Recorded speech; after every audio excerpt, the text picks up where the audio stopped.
Export syndicate private limited garments ನ vice president ದುರ್ವರ್ತನೆ.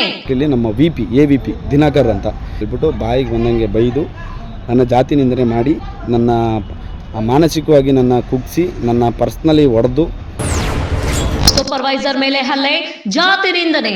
ಇದು ಕೇವಲ ಒಂದು ಕಥೆಯಲ್ಲ, ಕಾರ್ಮಿಕ ಶೋಷಣೆ.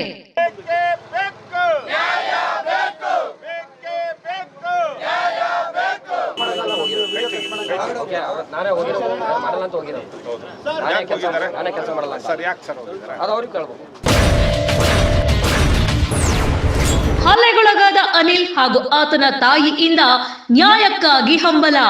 ಅವ್ನು ಹಿಡ್ಕೊಂಡು ಚೆನ್ನಾಗಿ ಹೊಡೆದು ಒಳಗೆ ದೂರ್ಕೊಂಡು ತಂದೆ ತಾಯಿ ಇದೆಲ್ಲ ಕೆಟ್ಟದಾಗ ಮಾತಾಡಿದ್ದಾರೆ. ಈಗ ಅವ್ರು ಬಂದು ಏನಾರು ನಮಗೆ ನ್ಯಾಯ ಒದಗಿಸ್ಕೊಟ್ಟಿಲ್ಲ ಅಂದರೆ ನಾವು ಇಲ್ಲೇ ಧರಣಿ ಕೊಡ್ತೀವಿ, ಇಲ್ಲೇ ಏನಾರು ಮಾಡ್ಕೊಳ್ತೀವಿ. ಎಫ್ಐಆರ್ ಆದರೂ ಸಹ ಇನ್ನು ಬಂಧನವಾಗದ ದಿನಕರ್.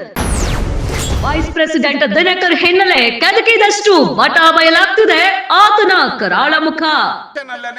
ಬೆದರಿಕೆ ಆಗ್ತಾನೆ ಅಂದ್ರೆ ಮತ್ತೆ ನೀವೇನಕ್ಕೆ ಬೇಕು ಪೊಲೀಸ್ ಸ್ಟೇಷನ್ ಏನಕ್ಕೆ ಬೇಕು? ಮಟ್ಟ ಹಾಕಿ ಇಂಥವ್ರಿಗೆ ಯಾಕೆ ನಿಮ್ಮ ತಾಕತ್ತಿಲ್ವಾ? ಭಯನಾ ಕೆಲಸದಿಂದ ಸಸ್ಪೆಂಡ್ ಮಾಡುವಂತೆ ಅಹವಾಲು ಬಂದರೂ ಕ್ಯಾರೆ ಎನ್ನದ ಕಂಪನಿ. ನ್ಯಾಯದ ಪರ ನಿಂತ ಮಾಧ್ಯಮದವರಿಗೂ ಧಮಕಿ, ಅಟ್ರಾಸಿಟಿ ಹಾಕುವಂತೆ ಬೆದರಿಕೆ. ವೀಕ್ಷಿಸಿ ದಿನಕರ್ನ ಕರಾಳ ಮುಖ.